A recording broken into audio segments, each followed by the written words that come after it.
Sabahdan hava kəskin dəyişir, temperatur xeyli düşəcək, leysan yağacaq.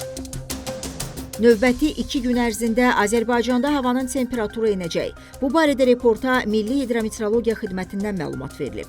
Bakıda və Abşeron yarımadasında sentyabrın 26-sı axşamdan 28-i səhərə qədər bəzi yerlərdə arabir yağış yağacağı gözlənilir.